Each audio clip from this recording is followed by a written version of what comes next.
Bonjour Irène, où est-ce que tu te trouves ? Je me trouve à Istanbul en Turquie. Moi j'habite à São Paulo au Brésil. Alors je me trouve à 50 km de Clermont-Ferrand, cette jolie ville au milieu des volcans. Je vous emmène en Roumanie. Alors je suis à côté de Castres, dans le Tarn. Moi je me trouve à Siem Reap au Cambodge. Je suis à Tokyo au Japon. La balade immobile.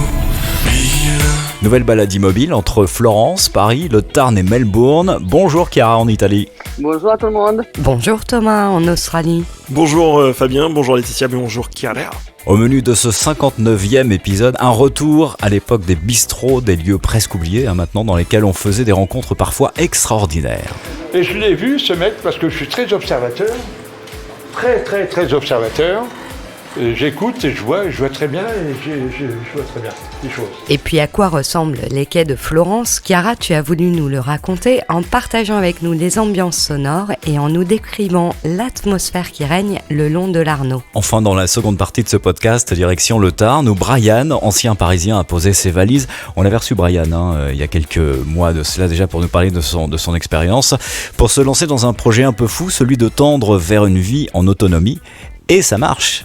Il a voulu partager son histoire avec nous dans un livre écrit avec sa sœur dont il viendra nous parler tout à l'heure. Bienvenue dans cette nouvelle balade immobile. Et on commence par toi Thomas en Australie, c'est la fin de l'été, t'en as profité pour faire une petite escapade. J'ai été me promener au mont Donat, c'est proche de la Yarra Valley. Yarra Valley, c'est à côté de Melbourne, c'est à l'est de Melbourne. C'est une vallée très connue pour son vin, pour sa qualité de vie, etc. On peut visiter des vignobles, on peut déguster de la charcuterie, du fromage, et c'est un endroit très bucolique, très agréable. Et là, en fait, j'ai une Jeep, et on s'est dit, sur un coup de tête, à 3h de l'après-midi, on va aller se faire une promenade au milieu de la forêt. Les forêts australiennes, c'est des arbres qui sont gigantesque, on a l'impression d'être en pleine jungle, avec quelques petites cascades d'eau. C'était magnifique, c'est un endroit que j'avais découvert à vélo et que j'ai refait là en famille, et c'était vraiment très chouette. Et par contre sur l'autoroute, tu vois, d'un seul coup j'ai eu un petit coup de flip, parce que je me suis dit, tiens, en fait il y a podcast. et donc vu que tout est limité à 100 km/h, j'ai fait du 104. Donc savoir que les amendes, c'est pas les amendes françaises ici, là, tu prends cher ici si tu dépasses. Donc j'étais en transpiration totale pour être ici à l'heure pour vous, mes chouchous. C'est mignon les chouchous. C'est très aimable. De rien, cordialement. C'est très aimable. Moi, la fête, en revanche, à Florence, l'ambiance est plutôt morose. En tout cas, il y a pas mal de contraintes, Chiara, encore. Ah oui, encore, malheureusement. On est passé de zone jaune à zone orange, et maintenant on enfonce un peu les couleurs. Donc on s'approche de plus en plus au rouge. Mais on désespère pas, écoute. Au moins il fait beau, c'est le printemps, on a 23 degrés. Donc pour l'instant, on a toujours le droit de se promener dans la même ville où on habite. Et on essaie d'en profiter au maximum. C'est fou quand même de se dire qu'on a quand même le droit de se promener. Cette phrase, elle est culte. C'est vrai. On a le droit de se promener. C'est comme si c'était un truc exceptionnel. Exact. Il ne reste que ça en fait. On ne peut plus rien faire d'autre. Donc au moins on marche. Il faut dire que mon état physique a beaucoup progressé la dernière année. Que je ne fais que marcher. À Melbourne, c'est retour à une vie normale. T'en parlais ces dernières semaines, Thomas. Les bars, les restaurants sont ouverts, les commerces aussi. Vous pouvez vous balader là où vous voulez. Il n'y a plus d'histoire de couvre-feu ni rien, malgré un très court reconfinement la semaine dernière. Mais autrement, tout va bien chez vous. Alors oui, on a eu 5 jours de confinement dans l'état du Victoria. Dans tout l'état du Victoria, c'est important de le dire. Donc c'est 5 jours, c'est-à-dire un blackout total, 5 km de possibilité de se déplacer autour de chez nous, travailler de la maison, l'arrêt total de tous les commerces non essentiels, donc on ne pouvait que faire ses courses pendant 1 heure pour acheter à manger ou l'essentiel. Il n'y avait que 4 raisons pour lesquelles on pouvait sortir. Bref, c'était 5 jours version très dure. Ça a été très dur psychologiquement, parce que en fait aujourd'hui il y a un truc dans le cerveau qui m'a fait tic, et là j'étais pas bien, c'est de me dire que en fait le Premier ministre peut appuyer sur le bouton quand il veut et nous dire il y a un cas, j'appuie, et je vous raconte pas une bêtise, c'est qu'on a eu 3 cas. Thomas, j'ai une question. Ta fille est rentrée à l'école. Comment ça se passe dans les écoles en Australie pour les petits ? Ça se passe bien. Non, mais je veux dire, tout est normal. Ici, c'est un peu compliqué. Les enfants doivent porter des masques. Il y a plein de mesures qui sont mises en place dans les cantines scolaires. Il y a plein de choses. Nous, le Premier ministre a fait le pari lorsque, par exemple, on a eu les 5 jours de confinement, les écoles fermées. Donc, les écoles ont tout de suite mis en place les séances Zoom, le travail à la maison, on devait aller à l'école chercher les copies, etc. Donc, il n'y a pas d'école ouverte dans ces moments-là. Tout est fermé, sauf les enfants qui sont en situation de vulnérabilité, ce qui est pas très drôle, ou les enfants dont les parents sont dans des métiers essentiels et il faut 2 permis de travail. C'est-à-dire que moi, par exemple, j'en avais un, mais ma femme n'en avait pas. Donc, enfant à l'école pendant 4 jours. Donc voilà, il n'y a pas de négociation possible, il n'y a pas d'école ouverte, c'est pas comme en France. Moi, j'étais le premier à râler de me dire, le gars, il peut appuyer quand il veut sur le bouton, c'est dur, mais en même temps, ça a marché. C'est quand même des cas qui ont eu le variant anglais, et les gens, moi, ce qui me scotche, et je le répète toujours, c'est le côté hyper discipliné. C'est-à-dire que les gens qui ont été contaminés, dès qu'ils ont eu les premiers symptômes, parce que les premiers tests étaient pas bons, les premiers tests étaient négatifs, et dès qu'ils ont eu les premiers symptômes, tac, ils sont partis en voiture faire des tests, donc ils n'ont pas eu de contact avec qui que ce soit, ils se sont révélés positifs, donc ils se sont mis chez eux, ils n'ont eu personne, et le virus ne s'est pas diffusé. Donc ils ont eu la réaction qu'il fallait avoir à ce moment-là, et ça a permis, au bout des 5 jours, de se dire, les 5 jours, c'est fini. Puisque, je sais plus, à 4 jours, on n'avait pas de cas. Et depuis, on n'a pas de cas. On a eu 2 cas hier, mais c'est 2 personnes qui étaient proches des personnes qui avaient le Covid, qui ont été mis en quarantaine, donc qui n'ont pas eu de contact sur l'extérieur. Donc, depuis hier soir... Donc c'est très vite enrayé finalement. Et, complètement, et depuis hier soir minuit, on a une vie normale. C'est-à-dire plus de masques, les restaurants ouverts, une vie normale. Et les gens font la fête en Australie et à Melbourne en particulier, c'est très festif la ville. Hein. Oui, il y a ce côté très anglais. Hein. On est quand même très influencé par nos amis britanniques. Donc la culture bière, frites et un peu de vin quand même. C'est prédominant quand même ici pour faire la fête, et c'est vrai qu'on n'a pas eu un été entre l'année dernière, les incendies où il faisait très chaud, on n'a pas pu trop profiter, et cette année où on a eu le Covid malgré tout, mais des températures aussi très basses, parce que nous on arrive aussi à la fin de l'été, là nous on a des températures, on atteint maximum 20 degrés, donc très tristement on n'a pas eu d'été. Dès qu'il fait un peu doux, les pubs, les restaurants, tout est blindé, tout le monde fait la fête, et tout le monde en profite. Par exemple, moi j'ai mon meilleur ami qui est venu il y a 2 ans et demi, ici en Australie, et ça l'avait marqué, limite un peu déçu. Il s'est dit, on se fait 16 000 km, et on a l'impression, en fait, qu'on a pris un avion, qu'on a volé 1 heure, et qu'on est à côté de l'Europe. C'est très, très européen, Melbourne. Il n'y a pas un choc monumental d'un point de vue culturel. Hein. On reprend l'avion direction Florence où on retrouve Chiara. Chiara, tu nous emmènes en promenade sur les bords de l'Arno. Oui, je prenais une petite pause entre midi et 2 et il faisait super beau ces jours-là. Je me baladais du côté de Florence qu'on appelle Oltrarno. C'est-à-dire on a 2 côtés, un peu comme à Paris, c'est un peu rive gauche, rive droite. Donc disons que j'étais rive droite et je me baladais vers la rive gauche.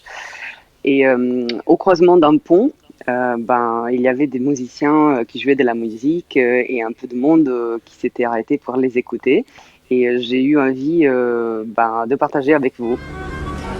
15 février 2021, il est 15h à Florence. Je vous amène dans une balade immobile. C'est un jour de lockdown ou semi-lockdown. On est en zone orange. Donc les gens peuvent quand même se balader, mais les restaurants sont fermés, les cafés aussi, les musées également. Mais les gens ne s'arrêtent pas de vivre. Il y a des gens qui passent à vélo. Les gens s'arrêtent pour écouter la musique au coin d'une rue. Il y a un violoncelliste et un violon. Ils jouent depuis une demi-heure. Il fait beau, je pense 10 degrés. On a le soleil en face. Il y a quelqu'un qui passe avec les enfants. Un peu triste. C'est le jour avant le dernier mardi de carnaval. Mais en fait, il n'y a pas de confetti. Il n'y a pas de masques. Mais les gens sont quand même heureux de se balader. On s'arrête tous devant ce couple qui joue. Il y a quelqu'un qui se balade avec son show, c'est marrant. Le show est très attiré par la musique, il ne veut plus répartir.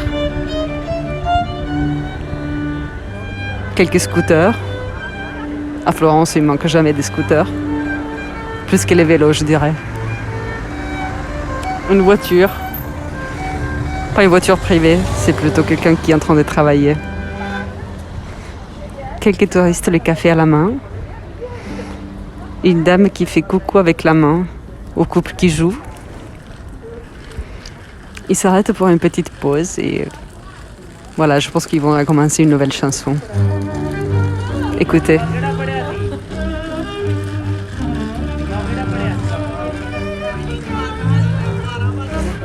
Dans cette scène un peu en arrêt, ce qui est intéressant, c'est que il y a un petit groupe de livreurs Glovo et Just Eat qui ont fait de ce coin de Florence sur les quais leur base. Pas mal quand même. En attendant entre une livraison et l'autre, ils écoutent les deux musiciens face au soleil. Ils chattent entre eux. Je crois qu'ils sont tous soit indiens ou pakistanais ou par là. J'entends leur conversation.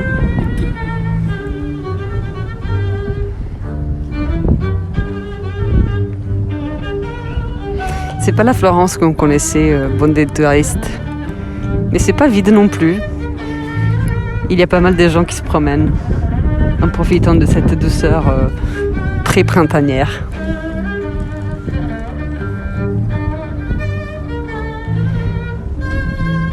Quelqu'un laisse un pourboire pour les musiciens.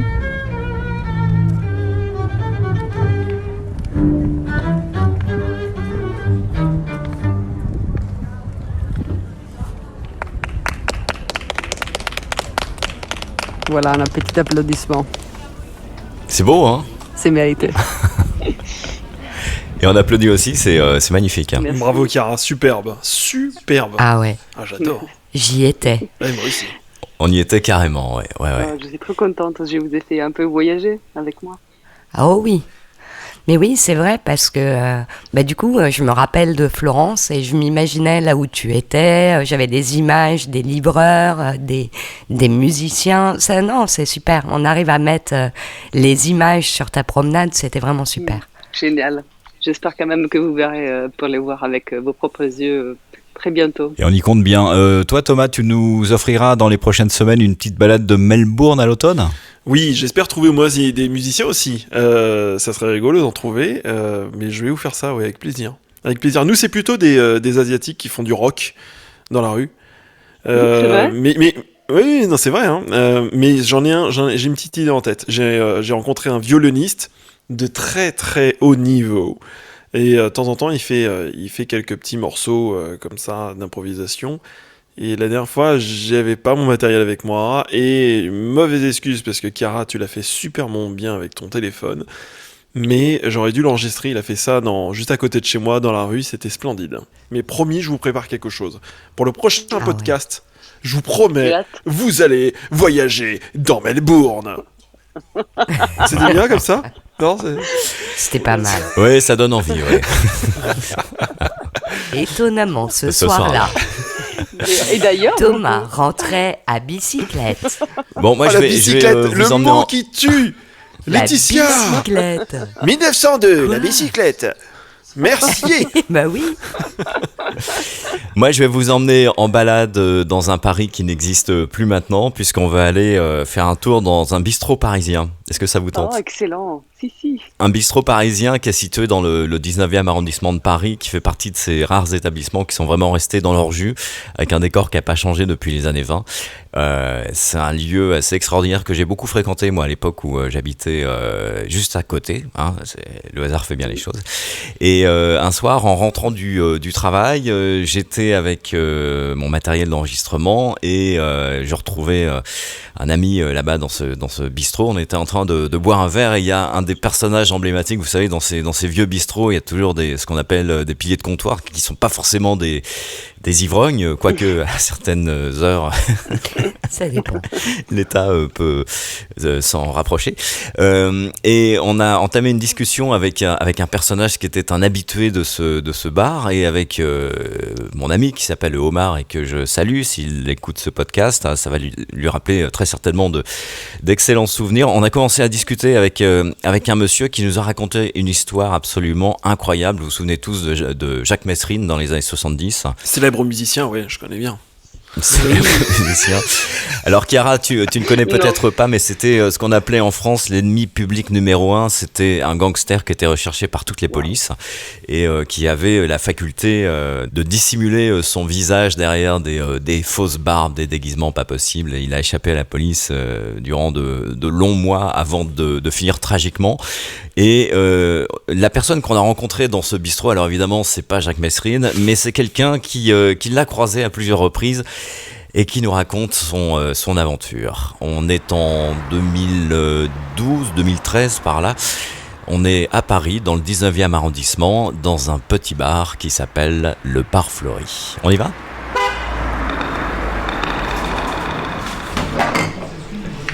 J'ai rencontré même aussi l'Indien, là. Comment il s'appelle, l'Indien, la crevette, là. Bah, c'est Messrine, c'est Messrine. Non, même s'il est décédé, j'ai un grand respect pour lui. Ouais. Je n'ai pas à dire quoi que ce soit à son égard, s'il a bien fait ou mal fait. Dans quel contexte tu l'as rencontré ? Même j'ai rencontré, moi, en tant que consommateur, dans un bistrot dans le 18e arrondissement, boulevard Ornano, affirmatif, dans le 18e. Et je l'ai vu, ce mec, parce que je suis très observateur, très observateur. J'écoute et je vois très bien, et je vois très bien les choses. Affirmatif. Et je l'ai vu avec un sac en kaki, tac, le mec il était paramilitaire en fait. Je dis tiens, c'est marrant parce que moi je suis un ancien, mais rarement je me mets en militaire, mais je me mets même. Il a fait l'Algérie, lui ? Oui, affirmatif. Oui, en 62, il a fait l'Algérie, affirmatif. Il avait des camarades tués devant lui, etc. C'est vrai, c'est affirmatif. Et la Gégène aussi, il l'a connu, non ? Non, mais j'ai rencontré ce monsieur, et on n'a pas parlé ensemble.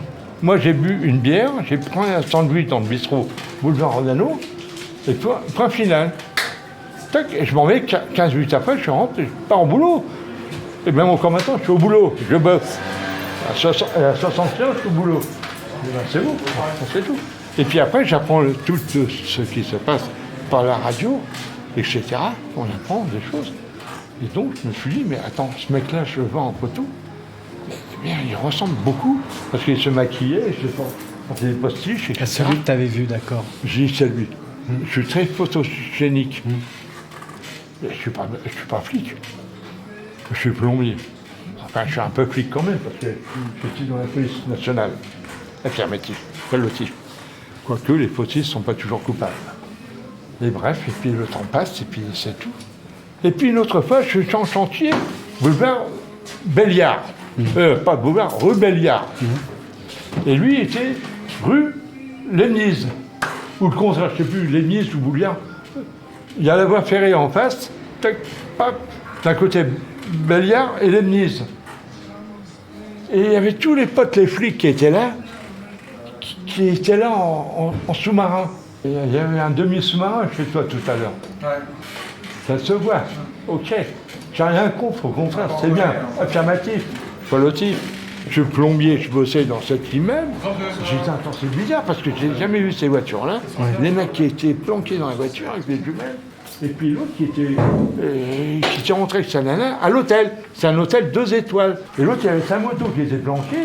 Et il faisait monter sa nana sur la moto. Pop, il se cassait bien.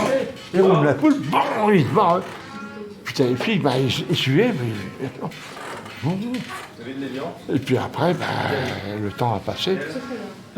J'étais en chantier pendant une bonne semaine. Pierre venait, bien sûr, avec une perruque et tout, des lunettes. Puis là, tac, il roule la poule. Il planquait sa moto. Boum, bam. Pierre Beauchot, il est parti. Et donc, il n'est jamais revenu dans cet hôtel-là. Parce qu'il est allé dans un endroit que je ne peux pas définir. L'histoire pourrait le dire. Et à ce moment-là, c'était autre chose, parce que sa vie a basculé dans dans le nez, on s'est fait dessouder, quoi. C'est marrant parce que c'est une anecdote, parce que je l'ai à cœur. Parce qu'à la limite, 5 minutes après, j'aurais pu être témoin de ce qui s'est passé. 5 minutes avant, je suis passé, moi. Je suis très photogénique. Mais je suis pas flic. Je suis plombier. C'est excellent. Voilà. Je suis Extraordinaire, flic, je suis extraordinaire. plombier, mais flic quand même. J'adore. Affirmatif. Vous auriez de l'évian. Affirmatif. Je suis observateur. Bravo, moi, Fabien. Et ça nous manque, ces petits endroits comme ça dans lesquels on peut se réfugier et puis passer des heures à observer, à écouter ce qui se passe autour. C'est Avec des personnages incroyables. Ouais. C'est vrai qu'à Paris, les bistrots sont vraiment remplis de ce genre de personnages. Je me suis toujours un peu fait la remarque parce qu'en Italie, tu vois par exemple rarement des gens seuls assis au comptoir d'un bistrot ou même déjeuner ou dîner seul. Là-bas à Paris, c'est beaucoup plus courant et ça m'a toujours un peu intriguée. J'ai peut-être une réponse, Chiara. Dis-moi. C'est le lien social.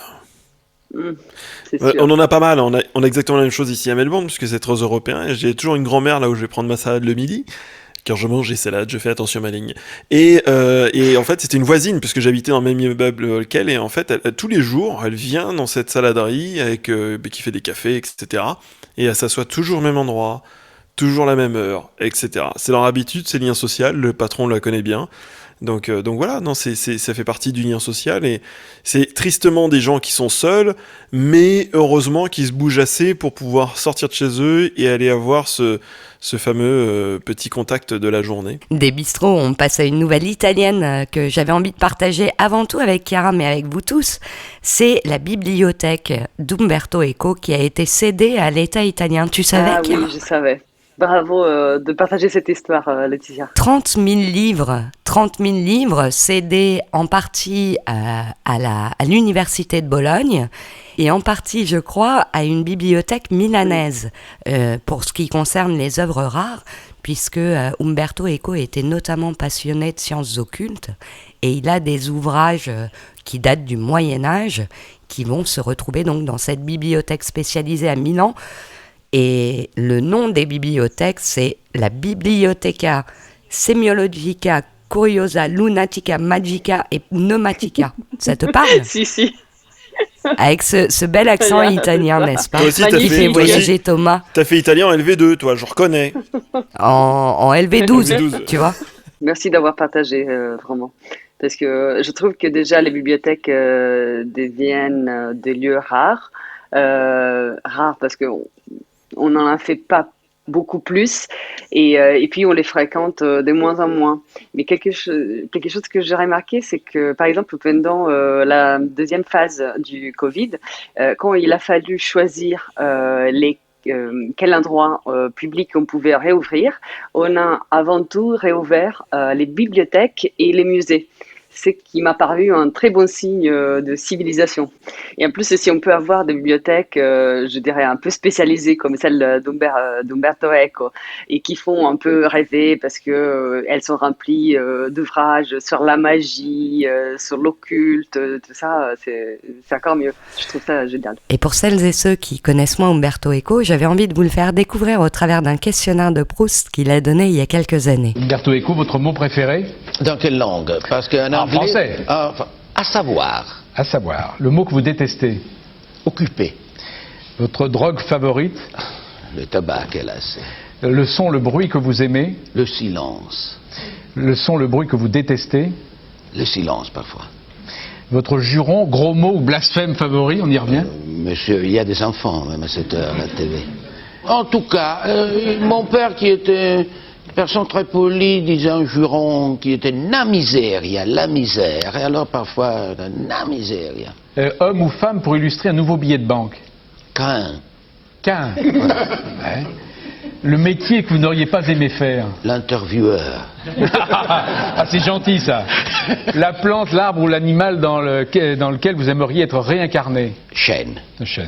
Et enfin, si Dieu existe, qu'aimeriez-vous après votre mort l'entendre vous dire? Pourquoi vous me nommez tellement souvent à la télévision? Foutez-moi la paix éternelle. Et en parlant de repos éternel, je ne sais pas s'il l'a trouvé, mais nous rejoignons Brian qui est un ancien Parisien qui travaillait à la Défense, qui vivait dans un petit appartement en banlieue et qui a tout plaqué du jour au lendemain ou presque, bien que son projet était mûrement réfléchi, pour rejoindre le Tarn et y développer un projet de vie en autonomie. Salut Brian. Salut Fabien, salut Laetitia. Salut Brian, comment ça va depuis tout ce temps ? Tu étais venu nous rendre visite il y a quelques mois. Oui. Comment vas-tu ?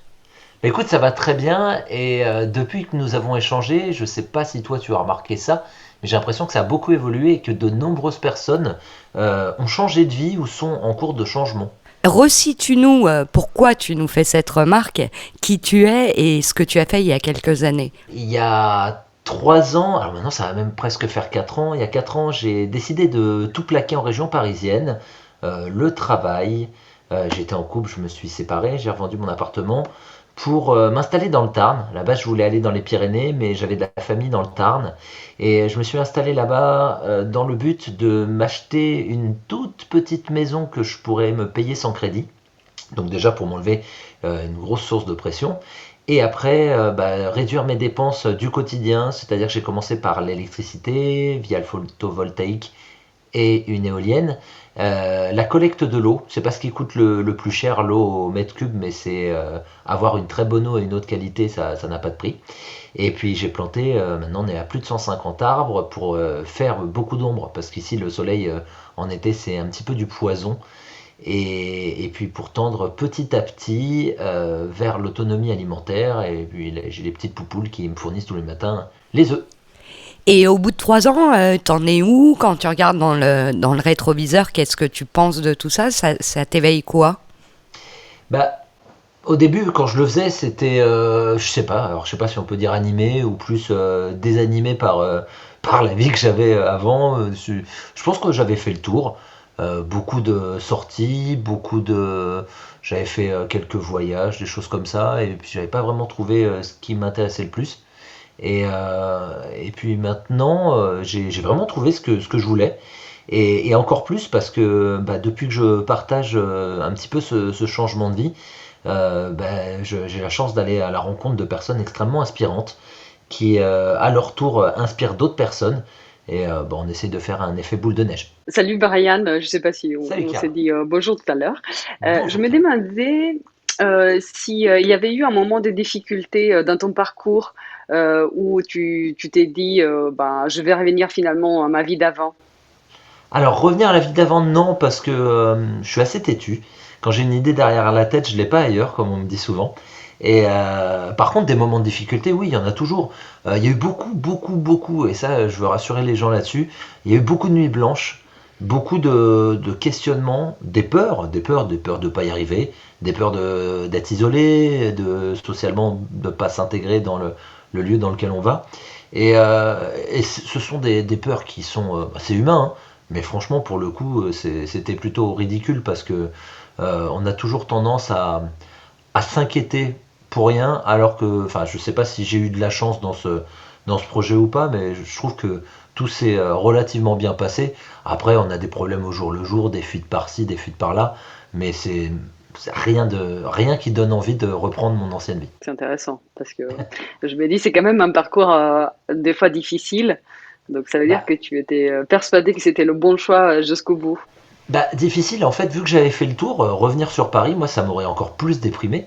Et vu que j'avais des questions et surtout des réponses à apporter à mes nombreux questionnements, non, au contraire, pour moi, il fallait que je creuse encore plus. Alors, tu vois, quand tu arrives ici, que tu es dans une boîte, c'était une maison non raccordée, tu dis, est-ce que je vais y arriver, est-ce que je vais pas y arriver. Maintenant que j'ai investi dans du photovoltaïque, j'ai intérêt à savoir le brancher parce que je vais pas reprendre Enedis qui me coûtait presque 2 fois plus cher pour tirer un câble ici, et puis c'était pas du tout la logique et c'était pas ce que j'avais envie de faire. Donc oui, il y a beaucoup de peur, mais regarde, je suis là pour en parler, j'ai de l'électricité et je peux même avoir internet pour échanger, pour que nous puissions échanger ensemble. Et puis du coup, les peurs que tu décris, en tout cas de mon point de vue, c'est des peurs qui sont inhérentes à tout changement de vie. C'est pas que lié à l'autonomie ou à ce choix-là. Mais pour en revenir à ce terme de néo-autonomiste, Fais-nous quand même un petit peu l'explication de ce que c'est, parce qu'il y a plein de gens qui font l'amalgame et qui disent bon, donc la personne n'aime pas la société, vit en dehors du monde, en autarcie, et en fait c'est pas du tout ça. Toi, t'es quelqu'un d'extrêmement sociable. Parle-nous de ce que tu mets derrière ce terme. Alors oui, ça a été extrêmement important de trouver un terme. Déjà, quand il y a une communauté, je trouve ça mignon, on va dire, de donner une appellation aux personnes qui te suivent. Et pour ma part, je me considère comme un néo-autonomiste et je le serai encore longtemps parce que quand on veut tendre vers l'autonomie, ce sont des étapes à franchir, donc étape par étape. Et j'en suis vraiment qu'au tout début. Par exemple, là j'ai planté des arbres. Dans l'autonomie, il y a un pan qui est extrêmement important, c'est la conservation. Mais pour pouvoir se lancer dans la conservation, il faut que les arbres ils grandissent. Les arbres ils produisent en surnombre, plus que ce que je vais consommer quand ils seront directement, quand il y aura des fruits sur les arbres et ce que je vais piocher en me promenant dans le jardin. Et voilà, il y a plein de choses. Donc néo-autonomiste, c'est vraiment pour dire je ne prétends pas être autonomiste, le meilleur, le ceci, le cela. Au contraire, je pense que c'est chacun son parcours. Quand on veut tendre vers l'autonomie, on a tous un niveau d'autonomie qu'on souhaite atteindre. Il y en a qui veulent de l'autarcie. J'ai rencontré des gens qui le souhaitent, mais qui vont vite déchanter, à mon avis, parce que tu ne vis que pour ça. Et si tu as quitté un travail, une vie qui était très chronophage, à ce niveau-là, et que tu te relances dans des choses encore plus compliquées et que tu veux tout faire, il y a de quoi devenir fou. Par exemple, vouloir faire ses vêtements, moi ça m'excite pas trop. Il y a tellement de vêtements qui ont été produits, je préfère acheter en friperie. Tu vois, c'est moins, à mon avis, ça prend beaucoup moins de temps. Puis des vêtements en friperie, t'en as vraiment pas cher. Et finalement, le néo-autonomiste, c'est pour dire que ça donne la direction et le sens de ta vie et les objectifs que tu te fixes sur le long terme. Mais ça t'empêche pas, enfin, tu jettes pas une grenade à chaque fois que tu passes devant Carrefour ou Leclerc, quoi. Bah, je vais même te dire quelque chose qui est assez drôle, c'est que pour le moment, les seuls qui ont pris le risque de m'inviter pour une séance dédicace, c'est un Leclerc. Alors c'est pas l'hypermarché comme on imagine, c'est le Leclerc régional ici c'est le Leclerc, comment ils appellent ça, le Leclerc culturel. Donc en fait il n'y a pas du tout de nourriture, c'est une ancienne piscine à Castres, des anciens bains qu'ils ont restaurés, et dedans il y a de la lecture, il y a de la musique et un peu d'informatique. Et ça va être un lieu dans lequel je vais aller voir des gens pour des séances dédicaces. Donc non, je fais pas la guerre au Leclerc. Je leur ai bien dit que moi je n'y allais pas au Leclerc. Ça les a pas, ça leur a rien fait. Mais voilà. Mais t'as une voiture, tu te déplaces pas en charrette. Enfin, c'est un petit peu pour casser le cliché, tu vois, que les gens peuvent avoir quand on met derrière ce terme néo-autonomiste des idées de gens qui vivent. Après, il y a deux logiques. Il y a la logique du rebelle qui se dit ce monde me dégoûte et il s'en extrait. Et puis tu as l'autre logique qui est écoute, moi je vais essayer de me créer mon monde, mais je vais aussi profiter du fait que le monde actuel existe. C'est se tirer une balle dans le pied de ne pas utiliser le monde actuellement. Par exemple, la personne qui veut ne pas avoir internet, tant mieux, mais on apprend tellement, on va tellement vite sur internet dans l'apprentissage, surtout sur des choses qu'on ne connaît pas. Je veux dire, moi l'autonomie, j'aurais pas pu, si sur des bouquins, mais pareil, les bouquins, quand je vais dans mes librairies en local, il y en a très peu qui abordaient le sujet de l'autonomie. C'est quand même des libraires spécialisés. Donc voilà, soit on est un rebelle et on se déconnecte de tout, mais souvent les gens rebelles, je rigole parce que tu vois juste, par exemple, ils sont habillés sur des marques américaines de sportswear, tu vois, des choses comme ça. Il y a un moment où, bien sûr, et je vous en ai déjà parlé, moi je suis plein de paradoxes. J'aime la technologie parce que pour moi la technologie permet d'avoir beaucoup de choses rapidement, de répondre à certaines demandes rapidement. Mais par contre, je serais pas le premier à pleurer si un jour tout s'annule. Si un jour la technologie, on ne peut plus en créer et qu'on doit faire avec ce qu'on a, de toute façon, tout le monde sera adapté et on sera tous logés à la même enseigne. Donc il y a un moment, vraiment autant profiter des choses. Et la fameuse grenade dont tu parlais, moi je serais pas le premier à la tirer. Ouais, mais ça me surprend pas. Je vais rebondir avant qu'on évoque ton livre, puisque tu nous en as un tout petit peu parlé entre les lignes, et on va y revenir, mais je pense que ce que tu viens de dire va faire réagir Chiara par rapport à une question qu'elle avait à te poser, qui est liée à l'archipel et à la chaîne YouTube que tu as montée pour partager cette expérience avec d'autres. Chiara, je te laisse la parole. Oui, je me demandais en fait, mais tu as partiellement répondu, mais peut-être tu peux y revenir. Comment on concilie cette position que tu as d'être autonome du fait que finalement tu te reposes en partie sur des chaînes comme YouTube ou tu passes par Amazon. Est-ce que ce n'est pas un peu contradictoire ou comment est-ce que tu gères cette petite contradiction d'être autonomiste et à la fois devoir se reposer sur les grands systèmes? En fait, moi, dans ma logique, c'est je m'adapte au monde dans lequel on est. Et j'avais déjà vu ça, il me semble qu'on en avait déjà parlé, mais étant de classe moyenne, j'avais vu que la classe moyenne, elle était en train de sombrer vers une classe qui s'appauvrissait de plus en plus. C'est très rare d'avoir maintenant une classe moyenne. Même maintenant, nos dirigeants, ils savent même plus établir à partir de combien on est en classe moyenne. Pour certains, c'est 4 000 €, chose que je n'ai jamais gagnée sur Paris. Donc ça me fait halluciner parce que c'est plus du double que ce que je gagnais déjà sur Paris, alors que je me considérais en classe moyenne. Mais par contre, tant qu'on a encore accès à la technologie, autant en profiter. Peut-être qu'un jour, et c'est un discours que j'avais eu avec des amis, peut-être qu'un jour, pour avoir un ordinateur, ce sera plus 1 000 €, ce sera peut-être 10 000 €, et à partir de là, je pense qu'on réfléchira à 15 fois avant d'acheter de la technologie. Et Brian, Chiara, une question pour tous les deux. Brian, est-ce que tu connais des gens qui partagent ton expérience en Italie? Et Chiara, toi, est-ce que c'est quelque chose en Italie dont vous entendez parler? Est-ce qu'il y a des gens qui se tournent de plus en plus vers cette démarche de tendre vers l'autonomie, ou c'est pas quelque chose qui est répandu?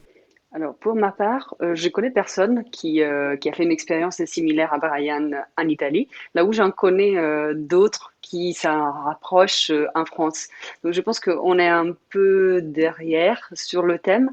Par contre, oui, il y a une tendance à vouloir un peu se débrouiller tout seul, à être un peu détaché, d'être dépendant d'un système qu'on connaît tous. Mais c'est vrai que peut-être en Italie, il y a une nuance, c'est que en France, vous avez la grosse agglomération de Paris et puis beaucoup d'espaces tout autour où on peut faire une vie très différente, mais carrément différente. Là où en Italie, on a plein de petites, moyennes villes. Donc peut-être l'idée, c'est que les gens sont moins poussés, ils sont moins arrivés au bout que ce qu'on peut voir quand on vit à Paris longtemps. Parce que la vie est plus facile dans les petites moyennes villes et ça te permet déjà de te rapprocher plus de la nature, d'être un peu plus autonome et d'avoir plus d'espace. Pour l'Italie, c'est vrai que j'ai eu la chance d'aller une seule fois en Italie, mais c'était pas du tout. C'était dans la vallée d'Aoste, donc ça n'a rien à voir.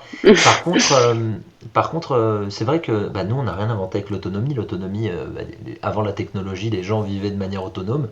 Ils avaient leur jardin pour se nourrir. Ils faisaient beaucoup d'échanges, ils allaient au marché. Avant le marché, ça servait pas que à vendre, on vendait parce qu'il fallait bien une devise pour échanger, parce que quand tu as un bœuf et que tu veux des œufs, faut bien trouver un moyen d'échanger. Mais à l'époque, à la campagne et tout, les gens vivaient déjà comme ça. Il y a aucune prétention dans notre projet.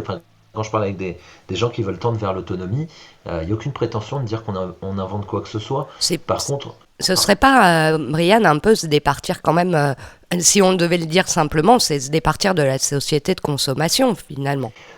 Non, parce que je continue à consommer, pas autant qu'avant, mais c'est plutôt une manière de faire tampon si un jour il y a une rupture de la normalité. Ça, c'est un mot qu'on entend beaucoup, souvent chez les survivalistes. Alors, autonomistes et survivalistes, on a beaucoup de points communs, et on a aussi beaucoup de choses qui nous séparent. Mais, comme la fin du monde, par exemple? La fin de quel monde? Moi, par exemple, j'ai vécu la fin du monde, puisque la fin de mon monde à Paris a déjà eu lieu. Exactement. Tu vois, et c'est très... c'est des débats. Moi, franchement, j'en parle volontiers avec des gens, si on a un peu de temps et qu'on se met autour d'un verre, ou tu vois, vraiment quelque chose où on sait qu'on va partir loin.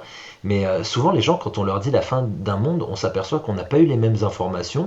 Tu as des gens qui sont très très attachés, qui sont atteints de solastalgie, donc l'éco-anxiété, et qui eux se disent mais moi j'arrête tout parce que ça me fait flipper et les humains on est des pourritures, enfin c'est des gens qui ont du dégoût. L'éco-anxiété, c'est vraiment quelque chose de très fort chez certaines personnes. T'en as d'autres qui se disent moi je me barre me faire mon potager parce que je sens que ça va péter. Alors on leur dit mais ça va péter comment? Alors il y en a par exemple moi j'ai beaucoup de gilets jaunes qui m'ont suivi. Quand il y a eu la crise des gilets jaunes, la chaîne a commencé à monter. Donc il y a des gens qui ont eu une sorte de rébellion, qui ont dit mais moi ce gouvernement il me débecte et j'ai envie de me débrouiller un petit peu plus par moi-même que utiliser tout ce que nous propose ce monde capitaliste. Moi, ça n'a pas été tout ça. Ça a surtout été déjà de se déconnecter, parce que la vie dans laquelle je vivais était très sympa. J'ai toujours été très heureux dans ma vie, mais j'avais vraiment envie de voir autre chose, et surtout, je voulais vivre quand même au milieu de la nature, parce qu'il faut se rappeler que le béton n'a pas existé avant la nature, et qu'on vient de là à la base. Donc je pense que ça nous remet un peu en place sur pas mal de choses. Quel est le profil des gens qui sont intéressés justement par ce mode de vie? Est-ce que tu sens se dégager une tendance? Est-ce que ce sont plus des personnes qui viennent des grandes villes, des CSP+, des gens qui travaillent dans de grandes boîtes et qui ont envie de tout plaquer, ou les gens qui te contactent et qui sont intéressés, c'est qui? Par rapport à ma prise de position, je me suis placé comme j'ai dit aux gens, je gagnais 1500 € en région parisienne, ce qui est totalement ridicule pour les gens qui vivent à Paris et qui savent très bien quel est le coût de la vie. Et donc je touche des gens qui ont ces moyens, on va dire, et qui se disent mais si ce mec l'a fait, je vais pouvoir le faire. Mais par contre, ce qui m'étonne de plus en plus, tu parlais des CSP+, et rien qu'aujourd'hui, j'ai reçu sur LinkedIn, j'ai quelqu'un qui m'a contacté, qui m'a envoyé un message pour me dire qu'il me suivait, et il était directeur d'une société. Je regardais, c'était quand même une PME, donc tu vois, quelque chose qui avait l'air quand même de bien tourner, et il m'a dit, et il me l'a dit lui-même, il m'a dit moi je suis CSP+, mais de toute façon dans ce que tu racontes, ça va servir aux gens qui ont envie de se déconnecter, et les gens qui ont envie de se déconnecter, on l'a bien vu avec la crise sanitaire, les 1 million, je crois 300 000 franciliens qui ont quitté Paris quand il y a eu la crise sanitaire, eh ben, on voit bien qu'il y avait un peu de tout. Déjà, il y avait des gens qui avaient la chance d'avoir une maison secondaire, parce que quand même, tu vois, c'est pas un petit ouvrier qui aura cette chance, je pense. C'est déjà très compliqué d'avoir un premier lieu qui puisse nous appartenir en région parisienne. Et c'est pour ça, je pense que à la base, moi, je voulais pas m'adresser que aux citadins. À la base, je sais que c'est les citadins qui regardent essentiellement, mais il y a aussi des gens à la campagne qui sont nés ici, qui regardent la chaîne maintenant, parce que maintenant, je me suis placé en tant que reporter pour aller justement à la rencontre de personnes qui ont des savoirs à nous partager. Et ces savoirs, c'est intergénérationnel. Ce sont toutes les classes qui sont concernées. C'est-à-dire que même quelqu'un qui est riche aujourd'hui, parce que sa société, enfin riche déjà, ça veut dire quoi? On va dire quelqu'un qui arrive à bien renflouer son compte en banque tous les mois parce que sa société tourne bien. Là, je vous donne un exemple. J'ai travaillé dans le monde de la nuit. Je connaissais des directeurs de boîtes de nuit. Maintenant, c'est des SDF. Il y a eu 300 fermetures de boîtes. Il y a eu des gens qui se sont retrouvés à la rue. C'est pour ça que ça peut intéresser tout le monde, ce genre d'informations. Comment tu t'es réveillé un matin, je trahis rien en disant que toi tu as été technicien audiovisuel très longtemps, comment tu te réveilles un matin, tu passes de la technique, du son et de l'image à te dire là je vais écrire un bouquin? Est-ce que tu avais le goût des livres avant? Comment c'est venu? Non, le bouquin en fait, il vient dans cette logique. Je suis sur les réseaux, donc c'est mon métier. Et je dis toujours, si un jour il n'y a plus Internet, on fera autrement. Et autrement, c'est la lecture. Donc je me suis dit que le support bouquin était vraiment en corrélation avec ce que je faisais. C'est-à-dire que un bouquin, on peut le garder dans sa bibliothèque, le mettre de côté, et puis si un jour, on ne sait pas pourquoi la technologie ne fonctionne plus, le bouquin, s'il n'a pas pris trop d'humidité, on peut le réouvrir et s'en servir. Par contre, pour reparler aussi de l'envie de faire un livre, c'est arrivé bien avant. En fait, à la base, j'avais pas envie de faire un livre. Ce sont les éditeurs qui m'ont appelé. J'ai eu tous les éditeurs de la place. Alors moi, ça m'a un peu étonné, qui m'ont écrit. J'ai eu les Albin Michel. Donc Albin Michel, ils m'ont appelé 2 fois sur les éditions Le Duc et Albin Michel. J'ai eu les éditions Marabout. J'ai eu Larousse pratique, j'ai eu les éditions Kiwi, j'ai eu les éditions Solar, enfin tu vois, et Ulmer aussi. Et quand tu vois des gros éditeurs qui te contactent, tu sais très bien que tu es dans le mille, parce que ils sont en avance sur les tendances et tout. Ils savent qu'un livre ça prend du temps, donc il faut vraiment s'y prendre très tôt pour écrire ça. Et mon petit doigt me dit que je pense que je vous l'avais déjà dit, mais je suis persuadé que dans les mois, dans les années à venir, des témoignages comme le mien, on va en avoir des centaines, voire des milliers. Quel genre de voyage c'est ton livre? Raconte-nous, fais envie à ceux qui nous écoutent. Alors faire envie, en fait, c'est extrêmement simple. J'ai fait le livre que j'aurais aimé lire quand je suis parti et que je me suis vraiment retrouvé seul comme un con, avec une grosse envie et très peu de savoir et surtout par où commencer. Donc je pense que ce témoignage va rassurer des gens qui ont peut-être fait un burn-out, qui se sont peut-être séparés, qui ont fait un divorce et qui ont envie d'une nouvelle vie, une personne qui en peut plus de la vie dans laquelle elle vit actuellement, une personne qui a l'éco-anxiété, une personne qui a envie peut-être d'un petit peu moins donner d'argent à un système, on en parlait, qu'il ne comprend pas. Et voilà, il apportera les clés, les erreurs. On a essayé de faire ça avec humour, avec la sœur. On n'a pas voulu faire un truc en mode c'est horrible, c'est un peu dur, j'ai galéré et tout, parce que oui, il y a des galères, il y en a même beaucoup, et ça j'ai grand plaisir à les partager parce que on n'est pas parfait et on apprend énormément de nos erreurs. Et voilà, c'est le livre, je pense que c'est le livre qui parlera aux personnes qui sont à un moment donné dans leur vie à se dire est-ce que je pourrais pas changer de vie et aller me mettre au vert. Alors, je vais donner la parole à Chiara qui avait un peu une question par rapport aux échecs divers et variés que tu as pu rencontrer. Oui, je me demandais s'il y en avait un que tu te rappelles. En fait, c'est lui qui t'a fait un peu réfléchir sur est-ce que je continue vraiment ou pas. Moi, j'ai un échec qui a failli me faire déménager, c'est que je manquais énormément d'eau ici. Ici, quand je suis arrivé, il y avait la maison, je me suis dit que je collecterais l'eau avec la maison, et j'avais vu un puits. Mais quand tu es citadin, moi, des puits, j'en ai jamais vu à Paris, tu vois. Et ici, à la campagne, c'est commun, des puits, il y en a plein. Et moi, quand je suis arrivé, le puits, il était plein, mais quand je l'ai visité, en fait, il n'avait pas été utilisé. Le problème, c'est qu'il n'est pas sur une veine, et qu'il doit y avoir à peu près entre 8 et 10 mètres cubes d'eau, et en fait, il se remplit dans l'année avec les pluies. En fait, c'est plus un collecteur qu'un puits sur une veine. Donc j'ai beaucoup manqué d'eau et c'est pour ça que je fais pas de potager ici. Alors on me dit mais tu parles d'autonomie, tu fais pas de potager. Le potager je le ferai, mais ma priorité là c'est l'eau que j'ai et j'ai racheté une citerne souple pour pouvoir collecter encore plus d'eau. Là tant qu'on on en a plein en ce moment, on en a en abondance. Ah oui, on en a beaucoup. Donc vraiment collecter quand elle tombe parce que l'eau il y en a pas moins qu'avant. C'est juste l'amplitude entre en juillet, août, on a 2 mois où on n'a plus d'eau et c'est à ce moment-là où il faut faire survivre, tenir jusqu'aux prochaines pluies. Donc c'est l'eau vraiment, l'eau aurait pu me faire déménager mais pas revenir en région parisienne. Brianne, j'ai une autre question sur le son parce que c'est quelque chose que tu aimes. Oui. À Paris, tu avais le brouhaha du périph', de la Défense, etc. Est-ce qu'il y a 3 sons qui te viendraient de ta vie d'aujourd'hui, 3 sons qui te marquent dans ton quotidien? J'ai les oiseaux qui chantent ici. Est-ce que tu as le bruit du vent? On a beaucoup de vent ici, oui. On a le vent d'OTAN. Et j'ai rajouté un son ici que j'adore, parce qu'on a quand même des vents... on peut avoir des vents... Le vent d'OTAN, on dit que c'est le vent qui couche les arbres, donc il est quand même assez costaud. Oui. Et on a la tramontane. Et j'ai un carillon, j'ai rajouté un carillon, c'est extrêmement agréable. Ça suit le vent et c'est... Donc j'ai carillon, les coqs et oui, et puis le bruit du vent. On entend aussi un petit peu le bruit des tracteurs parce qu'on est en plein milieu des champs et c'est quand même un son que j'entends la journée. Un extrait de musique, toi qui adores ça, qui résumerait ton expérience et ta personne.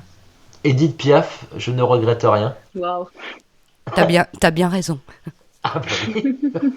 Merci Brianne pour ce témoignage et cette belle promenade dans ton univers. Je pense qu'on a tous pris énormément de plaisir. Tu nous rappelles le titre de ton livre ? Oser quitter la ville, de citadin à néo-autonomiste, comment j'ai composté mon ancienne vie. Merci Brianne.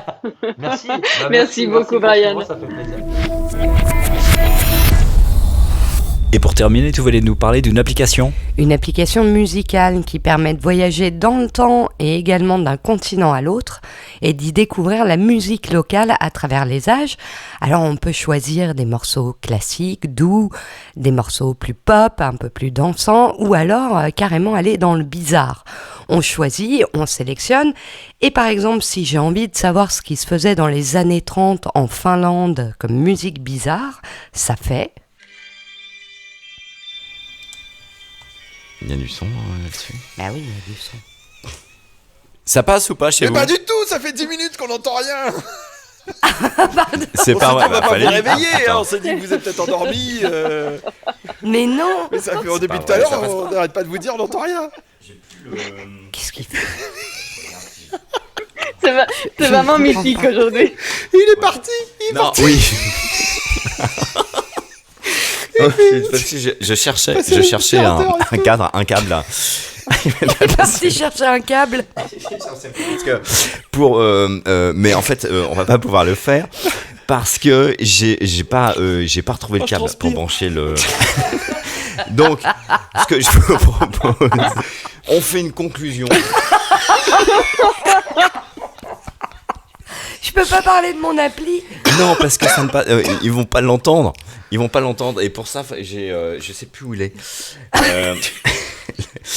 Parce que j'avais un câble. Ah Fabien, c'est de l'or. Alors, il a ouvert tous les tiens. j'avais un câble et j'ai rangé dans une mallette. Il est en boucle sur le câble. C'est ça. Non, mais donc on va le garder pour la prochaine fois. Le câble. Je meurs. Comment on termine alors? Je sais pas. C'est interminable. C'est interminable. C'est pas possible. Comme on a remis tout à la prochaine fois. C'est la balade qui s'arrête là, voilà.